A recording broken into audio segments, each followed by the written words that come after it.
Well, I think, the word for last year would have been collaboration. Taking a look back at 2023, Flagler County Commission Chair Andy Dance tells WNZF collaboration between municipalities was one of the biggest highlights last year. I think the city and the county, all of our municipalities, we've never had a collaboration on various projects that we've had in the past. We've gotten together with the master plan for our park, a lot of different things. Even on our legislative, we've all come together in one book. And why was collaboration better in 2023 than in previous years? Well, I think we have leaders and administrators that are less ego and more humility. Let's go back to that. So they're more concerned about what gets done than talking about their part in it. Commissioner Dance says another highlight is participation in the Transportation Planning Organization. We've just gone through a whole process where the entire county now is part of the TPO boundaries, whereas before it was just a select urban areas within the county, mainly the city of Palm Coast. But now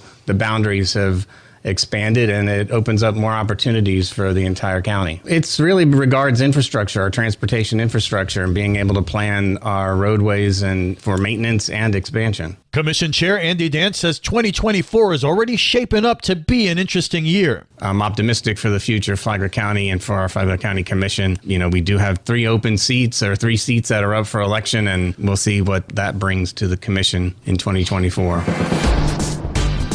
Good morning, Flagler County. I'm Rich Carroll. You're listening to Flagler's Morning News on Wednesday, January 3rd. The robust partnership between the Florida Inland Navigation District and our city is pivotal. Their collaborative efforts seamlessly align with our shared vision of creating more accessible, enjoyable, and safe spaces for all residents. Palm Coast Mayor David Alfin accepting a near $250,000 grant from the Florida Inland Navigation District for Phase 2 of the city's waterfront park. I eagerly anticipate our continued collaboration to enhance the park's parking capacity. The FIND also contributing nearly $40,000 to public safety, Flagler County Sheriff Rick Staley. With this grant and additional matching funds from the Sheriff's Office budget, we are purchasing a new boat to replace an older patrol boat. This new boat will be used for marine emergency services, search and rescue, law enforcement operations, crime prevention, and boater safety and education along the 90 miles of intercoastal fresh and saltwater canals. The $1.2 million waterfront park project should be complete by the end of the year. For Flagler's Morning News, I'm Daryl Moody. This local news is a service of Flagler County's Toyota dealer, Beaver Toyota US 1 St. Augustine, here to wow you. Several new laws happening with the new year. Karen Johnson takes a look. Persons with Disabilities Registry, also known as the Protect Our Loved Ones Act, gives the green light to local law enforcement to create and keep a database named the Persons with Disabilities Registry. The database is for people who might have certain disabilities or conditions that could be important during their interactions with the police. Conditions like autism spectrum disorder, Alzheimer's disease, Down syndrome, and other similar conditions. Then SB 774, Ethics Requirements for Public Officials, requires mayors and elected officials in municipalities to fill out the same financial disclosure form as state and county elected officials.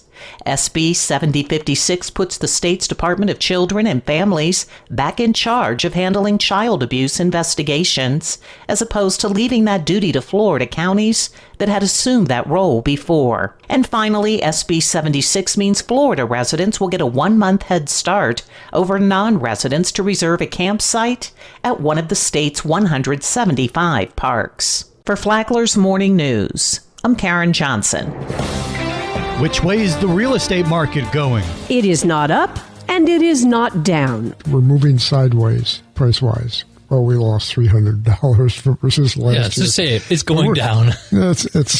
We're going sideways. We're within the same fairly narrow band of monthly sales. Walker Douglas and Toby Tobin of Real Estate Matters with host Toby Tobin said here on WNZF that the median price for a home is the same as it's been for the past 14 months. Real Estate Matters with host Toby Tobin is on WNZF Saturday mornings at 11, and it's on the Flagler radio app. Tomorrow, Tobin talks about the stagnant real estate market in Flagler County. From the WNZF newsroom, I'm Deb Albertson.